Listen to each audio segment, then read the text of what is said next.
بسم الله الرحمن الرحيم. الحمد لله رب العالمين، والصلاة والسلام على نبينا محمد وعلى آله وصحبه أجمعين. أما بعد، اللهم علمنا ما ينفعنا وانفعنا بما علمتنا وزدنا علما ينفعنا يا عليم.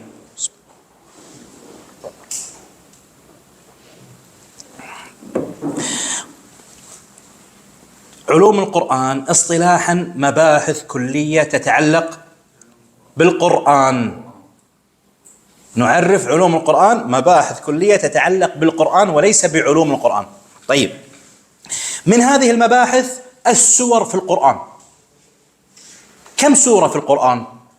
ما أنواع السور؟ ما معنى سورة أصلا في اللغة؟ ما معنى سورة عند أهل العلم؟ نأخذ بعض هذه التفاصيل.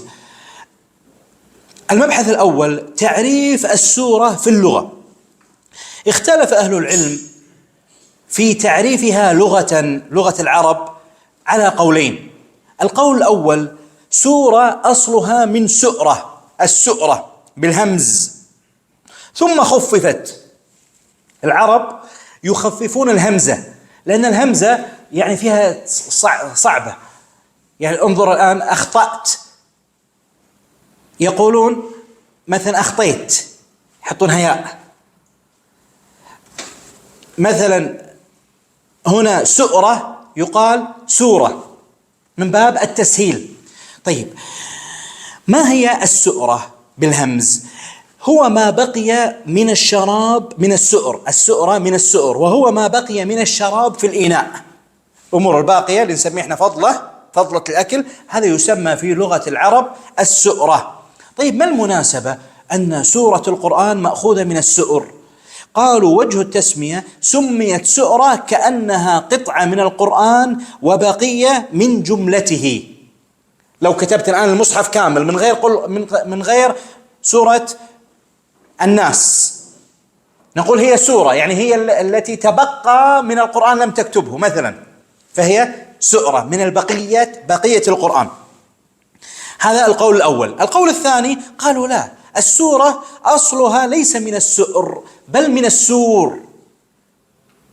هل عندكم في البيت سور؟ هذا السور، سور الجامعة، سور البيت، سور المدينة، هذا هو أصل السورة في اللغة العربية. وما وجه التسمية؟ وجه التسمية قال: سميت سورة القرآن بالسورة لجلالها ورفعتها وعلو منزلتها، لأنها تضمنت كلام الله عز وجل. الأصل في السور لماذا يوضع؟ رفعة وحماية للبيت ولا للبلد من الأعداء ولا؟ لكن الآن نحن السورة اللهم لك الحمد، الله يديم علينا الأمن والأمان، وصار زينة. سور 50 سنتي أو نص متر، طيب لو في حرامي ولا شيء بيخطره وهو يضحك، لأن السور يعني أخرج من معناه بسبب النعم التي نحن فيها اللهم لك الحمد. لكن الأصل في السور حماية، ويكون بناء مرتفع دار مدار الشيء كأن فيه حماية من الدخول إلا بإذن. وهذا نأخذ منه المناسبة بسورة القرآن بالسور. الأول: السور له علو حسي، ما طال من البناء، هذا علو حسي. السورة لها علو معنوي، إن الله يرفع بهذا الكتاب أقواما ويضع به آخرين. يرفع يعني يرفع المكانة، ليس حسيا بل معنويا، بالمنزلة، بالمحبة، بالتعظيم، بالإجلال. الشيء الثاني، وجه المشابهة بين السور والسورة، أن السور يقوم بناؤه بعضه على بعض، لبنات، طابوقة فوق طابوقة فوق طابوقة يصير سور. قالوا كذلك السورة يقوم بناؤها على آيات يتبع بعضها بعضا.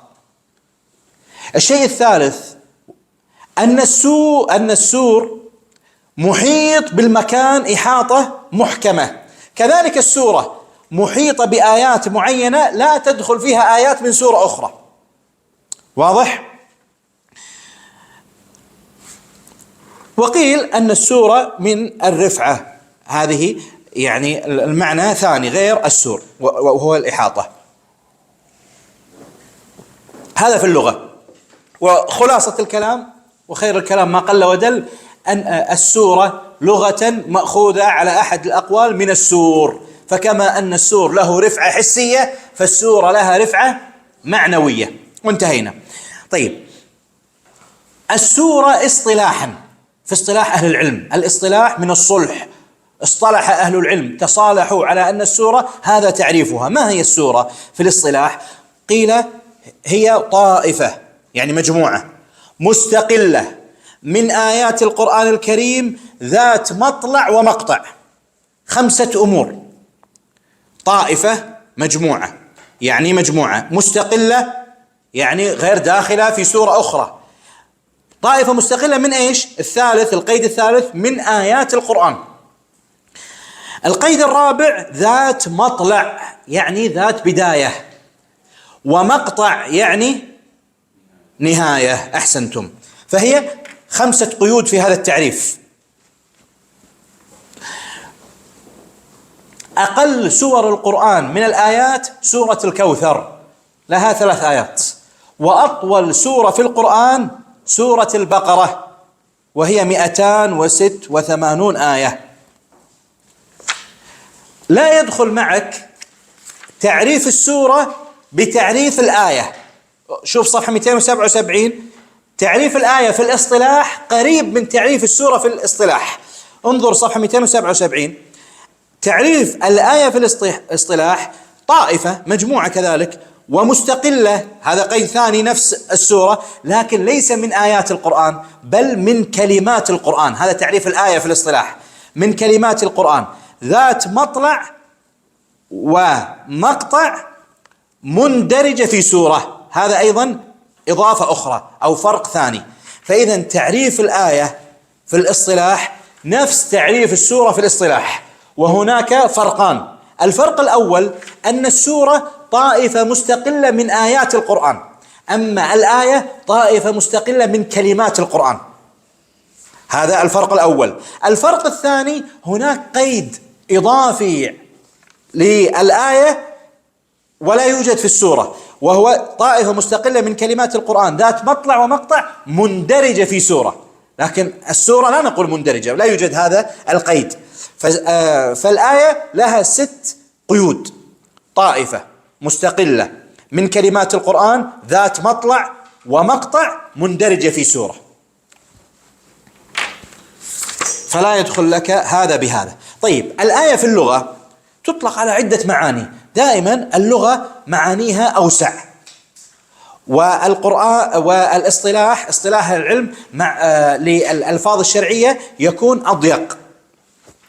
فالآية في اللغة بمعنى المعجزة تطلق على 6 معاني. المعنى الأول على المعجزة، كما قال الله عز وجل: سل بني إسرائيل كم آتيناهم من آية بينة. اترك التلفون وركز ويانا. المعجزة هذه هنا: سل بني إسرائيل كم آتيناهم من آية، يعني من معجزة. هذا المعنى الأول للآية. وجه التسمية لأن الآية من القرآن معجزة من عند الله، تحدى الله عز وجل بها وبمجموعها العرب أن يأتوا بمثلها. المعنى الثاني للآية في اللغة بمعنى العلامة والأمارة. قال الله عز وجل: وقال لهم نبيهم إن آية ملكه أن يأتيكم التابوت فيه سكينة من ربكم. إن آية ملكه يعني إن علامة ملكه.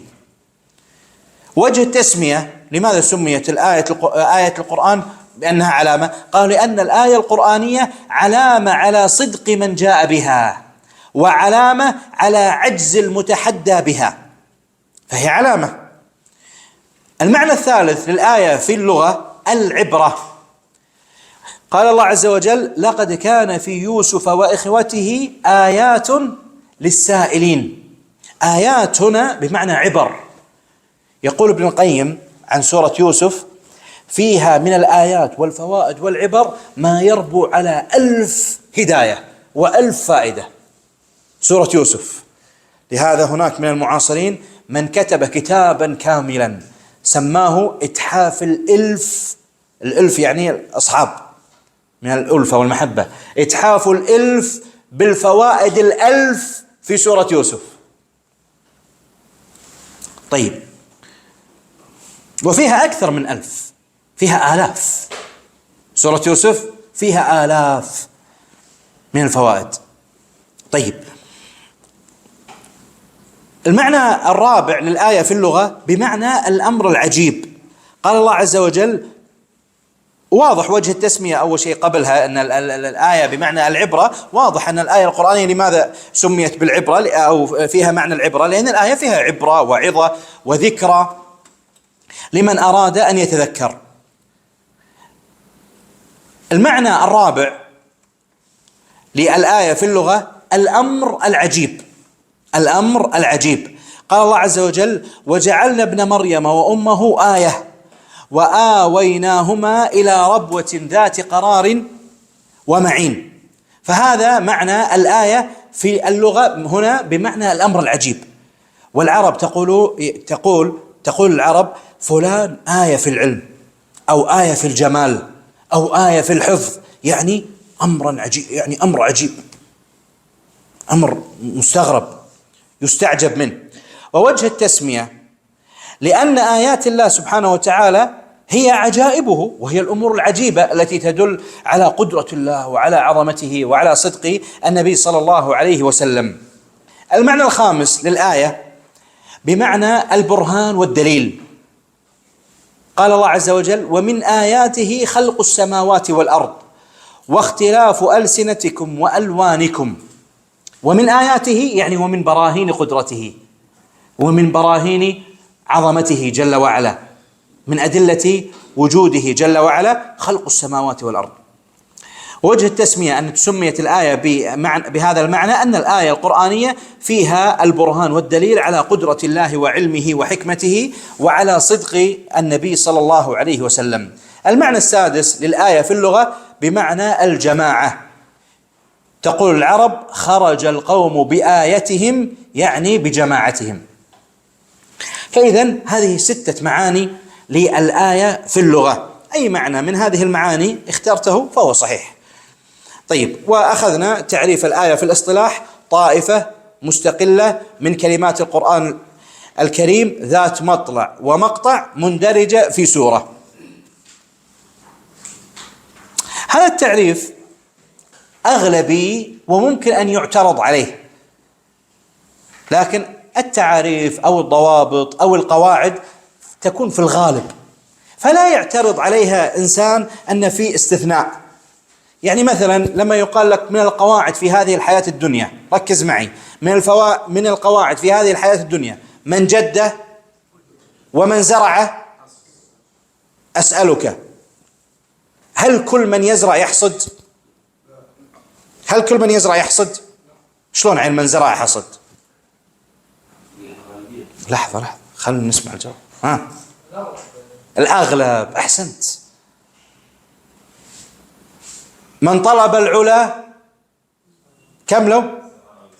سهر الليالي. لا تأتي يقول لا أنا أعرف واحد طلب العلا وما سهر بالليل. يا أخي هذا، والشأن أن لا يعترض المثال إذ كفى الفرض والاحتمال. فهنا هذا المثال أو هذا التعريف ممكن أن نعترض عليه. تعريف الآية في الاصطلاح ما هي ممكن أن يعترض عليه؟ واحد قال طائفة مستقلة من كلمات القرآن. طيب، عندنا آيات من كلمة واحدة، هو قال من كلمات القرآن. قال الله عز وجل الرحمن.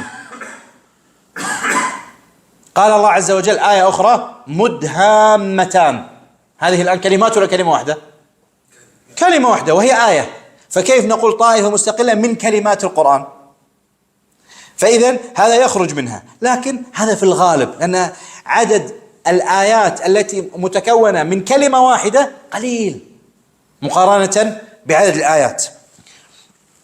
الشيء الثاني ممكن يعترض على هذا التعريف: آيات البسملة في أوائل السور سوى الفاتحة ليس مندرجة ضمن السورة، على القول أن الآيات هذه آية مستقلة لا تدخل من ضمن السورة.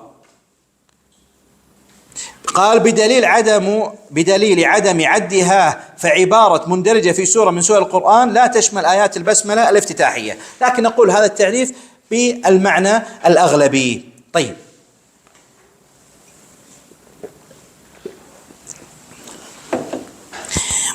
سور القرآن أول شيء الآيات، ما أدري أظن ما كتبوا هنا، اختلف أهل العلم كم عدها، كم عدد آيات القرآن؟ أسألكم أنا، ما مرت عليكم؟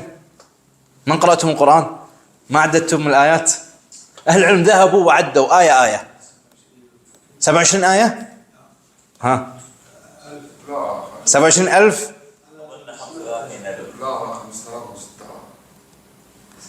شوف أهل العلم من كثرة اهتمامهم بالقرآن عدوا آيات القرآن، عدوا سور القرآن. كم عدد سور القرآن؟ 114. عدوا آيات القرآن واختلفوا على أقوال، لكن اتفقوا أنه لا يقل عن 6200 آية. يعني هذا ما اختلفوا فيه، أنه بعض أهل العلم قال 6200 آية، بعض أهل العلم قال 6204 آيات، بعضهم قال 6 آيات، بعضهم 33 6233، اختلفوا، لكن اتفقوا على أنه لا يقل عن 6200 آية. تقول لي ما هو الراجح؟ صح محمد؟ أقول لك روح وعد الآيات، الله يجزاك خير، حتى أنت تعطينا الراجح. أهل العلم ما اكتفوا بعد الآيات، ذهبوا وعدوا كلمات القرآن كلمة كلمة، وقالوا لك عدد كلمات القرآن 77,000 وما أدري كم كلمة. ما اكتفى بهذا أهل العلم، ذهبوا وعدوا أحرف القرآن حرف حرف، واختلفوا، كل في اختلاف. تقول لي ما هو الراجح؟ روح عد، الله يجزاك خير، روح قل لي أنت الراجح، أنا ما أدري والله ما هو الراجح، ما عديت. لكن عدد أحرف القرآن إذا ما أخطأت أنا أظن 323,000 حرف للقرآن أو قريب من هذا المعنى. وهذا يفيدنا 323,000 يفيدنا أن كل حرف بكم حسنة؟ ف323,000 ضرب 10 كم؟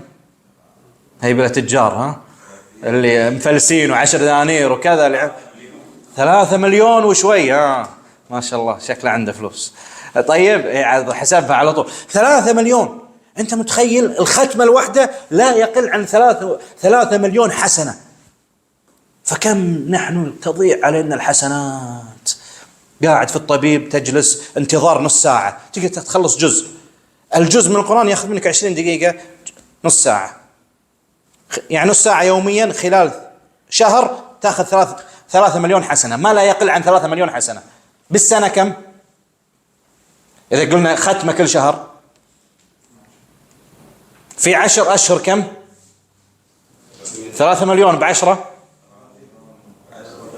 30 مليون، مع شهر 11 و12 36 مليون. يعني أنت لو عندك ختمة واحدة كل شهر ما لا يقل عن 36 مليون حسنة، وأنت وأنا قاعدين ولا ندري والله قاطنا، استغفر الله إن صحت هذه اللفظة. المهم أنا أقصد أن ما في اجتهاد، ما في عمل. 36 مليون حسنة، نص ساعة باليوم، 23 ساعة ونص لك، خل نص ساعة للقرآن.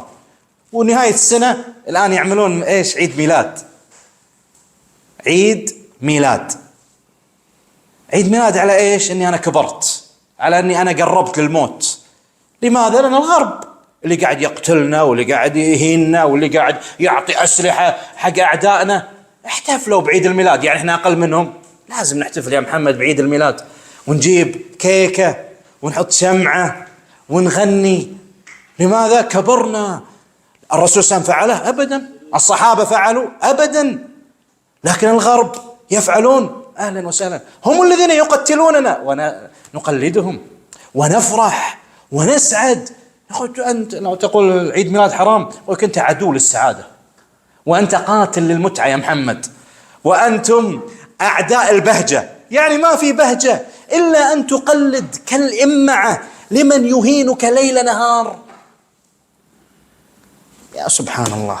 المهم فأنا أقصد ما يفرح به هذا، أن تختم القرآن كل شهر لو ختمة واحدة، تأتي نهاية السنة عندك 36 مليون حسنة، ولا تعمل عيد ميلاد ولا هم يحزنون، لكن أنا أتكلم أن هذا الذي يفرح به يوم القيامة. طيب ايش دخلنا بهالموضوع؟ أنه أحرف القرآن عدد. نعم، تكلمنا عن أن أهل العلم كيف اهتموا بالقرآن وذكروا عدد السور وعدد الآيات وعدد الكلمات وعدد أحرف القرآن. الآن نأخذ أقسام سور القرآن. طيب القرآن ينقسم إلى سور 114 سورة. طيب هذه السور تنقسم إلى 4 أقسام رئيسية.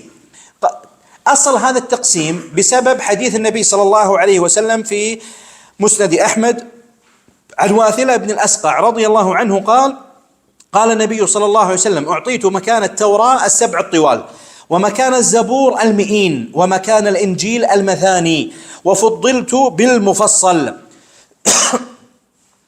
معنى هذا الحديث أن القرآن جمع بين أنواع الطول في الكلام الإلهي في الكتب السابقة، وفضلهم وزاد عليهم بكلام ليس موجودا في الكتب السابقة، وهو المفصل.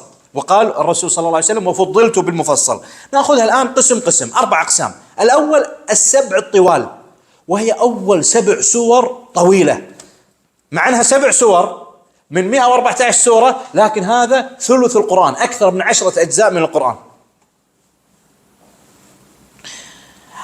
7 الطوال من اسمها، الطوال يعني الطويلة، لأن تمثل أكثر من 10 أجزاء من القرآن. والعبرة ليس بعدد الآيات في الطول، لا، بطول الآيات وإن كانت قليلة.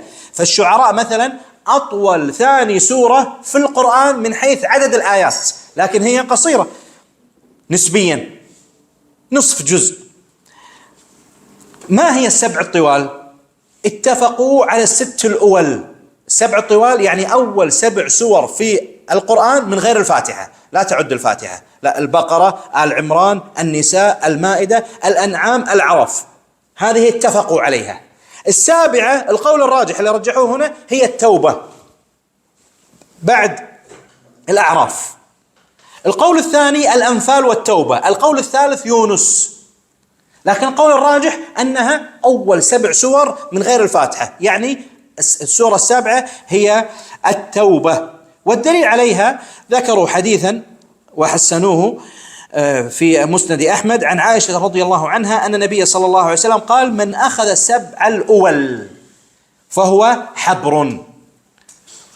هذا الله أعلم، يراجع إسناده، لكن هنا في الحاشية حسنوا الإسناد. فالمهم قال 7 الأول، فالسبع الأول تدخل التوبة. أي نعم، التوبة. الحبر، فهو حبر. الحبر هو العالم عند اليهود وعند العلماء، يعني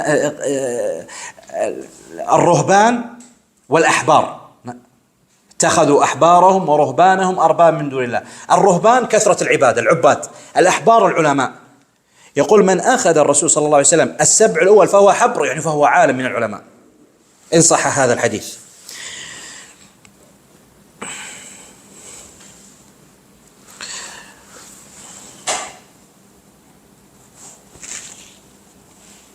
طيب هذا القسم الأول للسور. قلنا سور القرآن تنقسم إلى 4 أقسام. الأول 7 الطوال.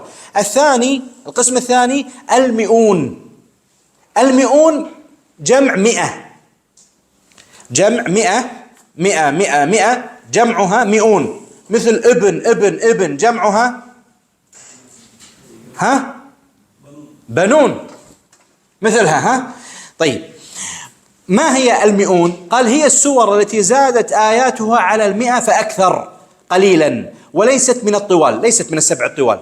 وحددوها هنا في الكتاب ب11 سورة: سورة يونس، هود، يوسف، النحل، الإسراء، الكهف، طه، الأنبياء، المؤمنون، الشعراء، الصفات. وكتبوا بجانب كل سورة عدد آياتها. كل هذه السور زادت على 100 آية. طيب القسم الثالث المثاني، وهي من التثنية، يعني التكرار، وفي الاصطلاح المثاني هي التي تلي المئين ولم تبلغ آياتها 100 آية. أقل من المئين ولم تبلغ آياتها 100 آية، أقل من 100. لماذا سميت المثاني؟ اختلف أهل العلم. بعض أهل العلم قالوا لأنها تكرر وتثنى في الصلوات، الأئمة يقرؤونها كثيرا. بعض أهل العلم قال لتكرار القصص والمعاني التي فيها. المهم الله عز وجل وصف القرآن كله بأنه مثاني.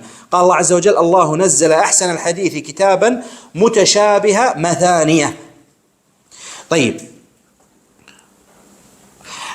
كم عدد السور المثاني؟ 30 سورة.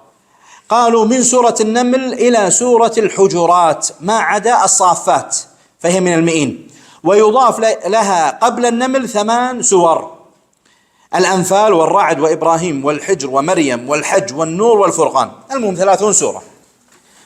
القسم الأخير هو المفصل. والمفصل في اللغة من الفصل، وهو التفريق بين الشيئين. وفي الاصطلاح ما هو المفصل؟ هو ما يلي المثاني من قصار السور. من أين يبدأ؟ من سورة قاف إلى آخر القرآن، من سورة قاف إلى سورة الناس. هذا يسمى المفصل. ويسمى أيضا بالمحكم لقلة المنسوخ فيه.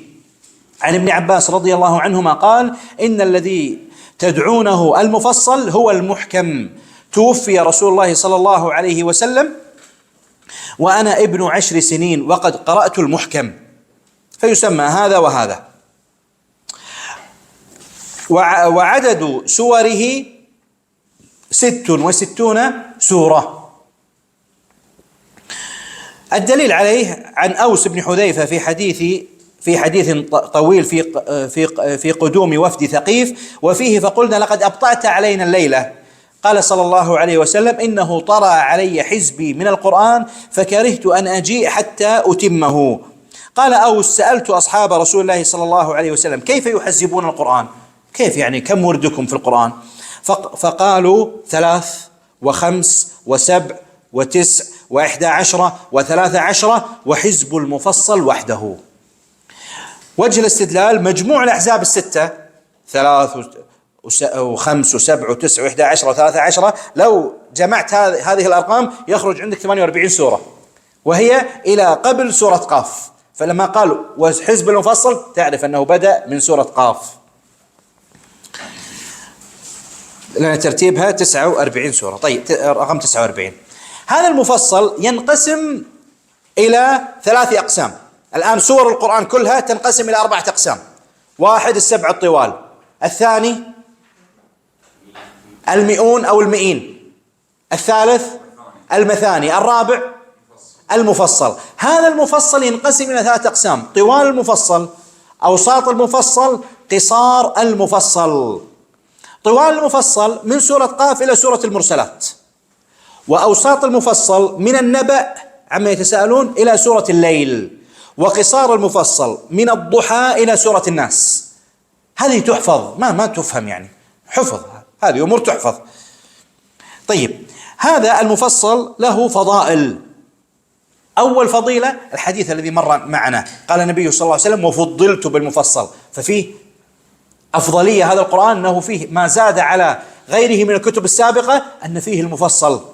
الشيء الثاني، هذا المفصل من أكثر سور القرآن تأثيرا على القلب وتأثيرا على النبي صلى الله عليه وسلم. والدليل على ذلك أن النبي صلى الله عليه وسلم قال: شيبتني هود وأخواتها من المفصل. هذا وضعوا في الحاشية أن أخرجه ابن مردويه وصححه الألباني في صحيح الجامع.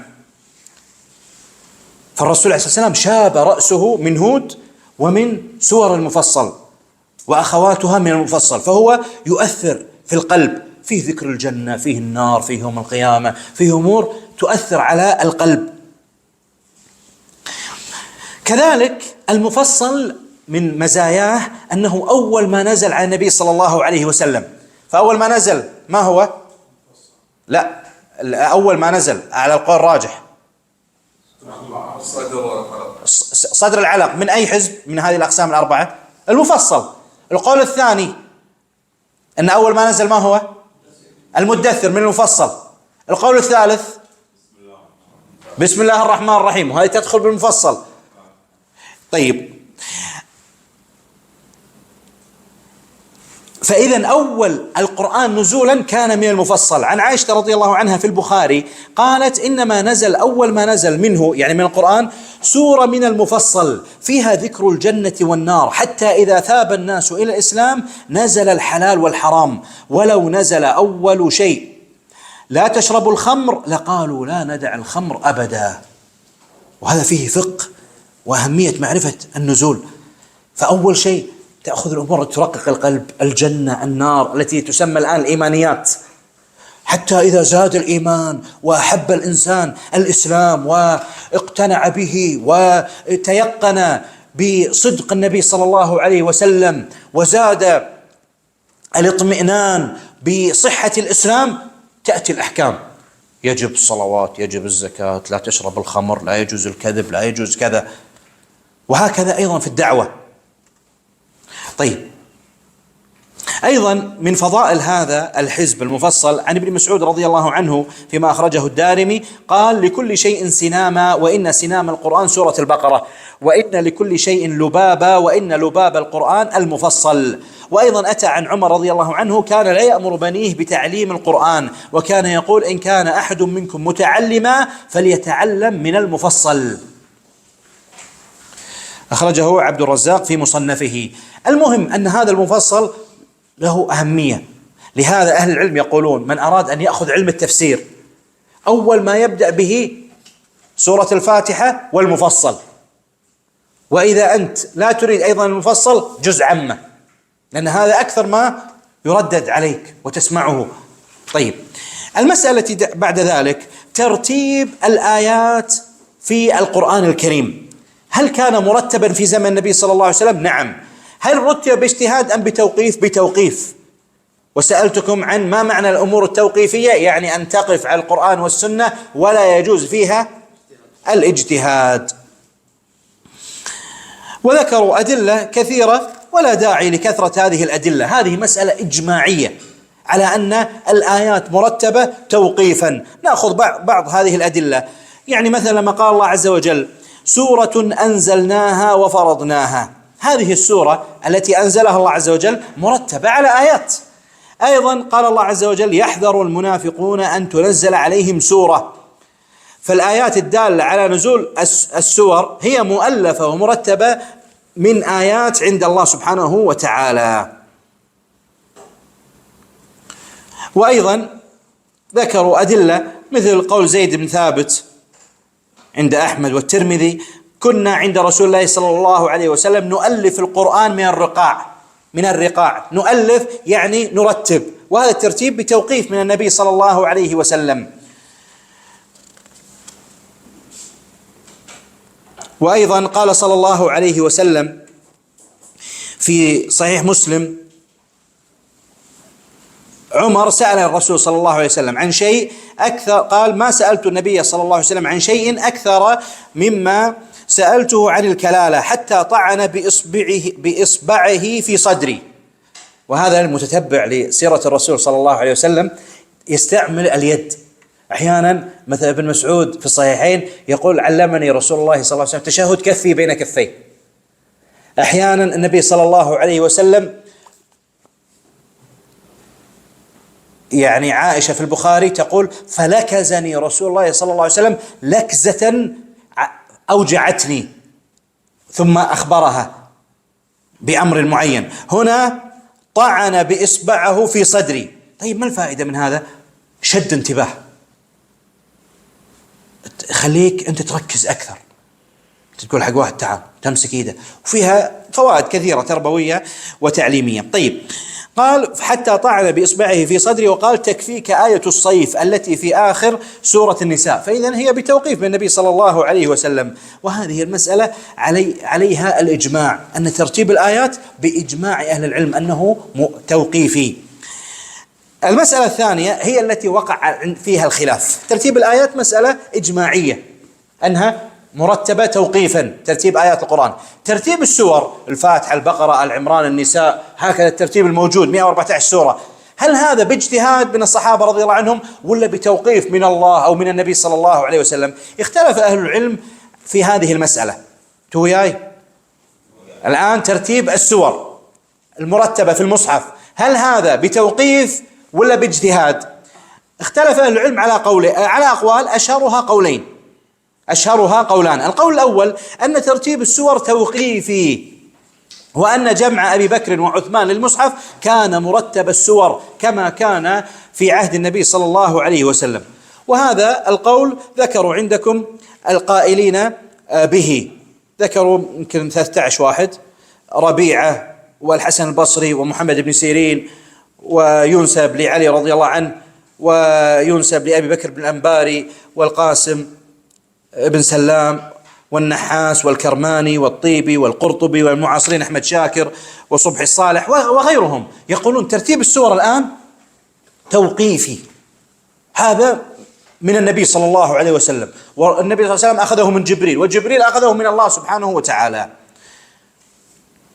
وذكروا على ذلك دليل الذي مر معنا قبل قليل في المسند: كيف تحزبون القرآن؟ سأل الصحابة، التابعي سأل الصحابة: كيف تحزبون القرآن؟ قال: 3 سور و5 سور و7 سور و9 سور و11 سورة و13 سورة وحزب المفصل. قالوا: لو كان مرتب ايش دراهم 3 أي 3 و5 أي 5 و7 أي 7؟ هذا دليل على أنه كان مرتبا. قالوا: وهذا الترتيب من النبي صلى الله عليه وسلم. واستدلوا أيضا بحديث الذي مر معنا في تقسيم القرآن ل4 أقسام: أعطيت مكان التوراة 7 الطوال، وأعطيت مكان الزبور 100، وأعطيت مكان الإنجيل 2 وفضلت بالمفصل. ما وجه الدلالة؟ كيف استدلوا؟ قال: وجود هذه الأقسام 4 للسور في العهد النبوي دل على أن سور القرآن لها ترتيب معين منذ العهد النبوي، وهي ذاتها السور المرتبة في المصحف الآن. هذا ما استدلوا به، لكن يمكن أن تناقش هذه الأدلة. ما رأيكم؟ أدلة قوية دالة على الترتيب ولا لا؟ دالة على الترتيب، لكن ممكن أن تناقش حتى يتبين لك أن مو كل واحد عنده دليل سواء من القرآن من السنة خلاص لابد أن يكون قوله راجحا. الآن عندهم دليل من السنة، حديث على العين والرأس، لكن وجه الاستدلال، الاستنباط، الفهم، لا، محل خلاف. الآن لما استدلوا ناقشوه، القول الثاني سيأتي، ناقشوا هذا القول لما قال نحزبه 3 سور 5 سور 7 سور. أول شيء أن هذا الحديث متكلم بإسناده، بعض أهل العلم يضعفه. الشيء الثاني، لو قلنا أنه صحيح، لأن بعض أهل العلم حسن إسناده كابن كثير والعراقي وغيرهم، يقول تقسيم القرآن 3 سور 5 7 9 لا يدل على الترتيب، لأنه ممكن 3 سور البقرة آل عمران النساء، ممكن النساء البقرة آل عمران. لماذا نقول 3؟ يعني لابد البقرة آل عمران النساء، صح ولا لا؟ نوقش هكذا. أما الثاني أن أعطيت مكان التوراة 7 الطوال وأعطيت مكان الزبور 100، قالوا دل على الترتيب، لا دلالة على الترتيب فيها أيضا. 7 الطوال ممكن لو قال 7 الأول، لكن قال أعطيت مكان 7 الطوال، فأطول 7 سور في القرآن لا يدل على الترتيب. وأعطيت مكان الزبور 100، ما هي 100؟ أصلا إحنا ما ندري ومختلف فيها، وكلام أهل العلم قليل فيها. فنوقش هذا الدليل أيضا ولم يسلم له لأصحاب القول الثاني. القول الثاني أن ترتيب سور القرآن اجتهادي من الصحابة رضي الله عنهم، لكن وقع الإجماع عليه، فلا يسعنا الآن إلا الترتيب الذي أجمع عليه الصحابة رضي الله عنهم. لكن هل كتبوه القول الثاني بأمر من الرسول صلى الله عليه وسلم عن جبريل عن الله، ولا باجتهاد منهم؟ قالوا باجتهاد من الصحابة رضي الله عنهم، ثم أجمعوا عليه، فصار الآن مسألة إجماعية. من اختار هذا القول؟ هنا نسبوه في الكتاب والله أعلم إلى جمهور العلماء من المذاهب 4، واختاره الباقلاني وابن تيمية والزركشي وابن حجر والقاضي عياض والشوكاني والزرقاني وغيرهم. ما الدليل عليها أن ترتيب هذه المسألة على هذا القول، أن ترتيب سور القرآن باجتهاد من الصحابة وليس من النبي صلى الله عليه وسلم؟ قالوا في صحيح مسلم قول حذيفة رضي الله عنه قال: صليت مع النبي صلى الله عليه وسلم ذات ليلة فافتتح البقرة، فقلت يركع عند 100 فمضى، قلت يصلي بها في الركعة فمضى، البقرة كاملة أطول سورة في القرآن، قلت يركع بها فافتتح سورة النساء. وجه الدلالة أنه ما افتتح السورة التي بعدها وهي آل عمران، افتتح النساء فختم السورة. هذا الآن بعض الناس يمكن ما يصدق، ركعة واحدة البقرة والنساء، اختتم النساء ثم افتتح آل عمران فقرأها. البقرة وآل عمران والنساء كم جزء؟ ما يقارب 5 أجزاء من القرآن، ركعة واحدة. تخيل احنا الإمام لو يقرأ عندنا وجه نص: أفتان أنت يا معاذ، أنت بتنفر الناس عن الإسلام. طيب 5 أجزاء ماذا نفعل بها؟ أنا رأيت بعض المسلمين في ماليزيا أو إندونيسيا يصلون بطريقة يعني ما تستطيع تقرأ الفاتحة. الله أكبر الله أكبر الله أكبر الله أكبر الله أكبر الله أكبر الله، انتهت الصلاة. يصلون 11 ركعة يمكن 3 دقائق أو 5 دقائق. بعض الآن المساجد عندنا في الكويت في رمضان سباق. تعرف السباق الماراثون؟ من يأخذ الكأس. تصلي بمسجد وأنا أصلي بمسجد. ها حمدان متى خلصوا التراويح؟ الساعة 8. لا نحن أفضل منك، انتهينا من 49 دقيقة. طيب هل هو تنافس؟ من انتهى أول يأخذ أجر أول؟ إيش هذا؟ نقر كنقر الغراب، ولا طمأنينة بالصلاة. ومن يصلي بطمأنينة نقول عنه متشدد وفتان. ويعني بعض أهل العلم، بعض العوام ممن يقربون لي قال: يا شيخ يعني لا تصعبها. قلت له: ليش؟ واللي يقول التراويح من أين سميت؟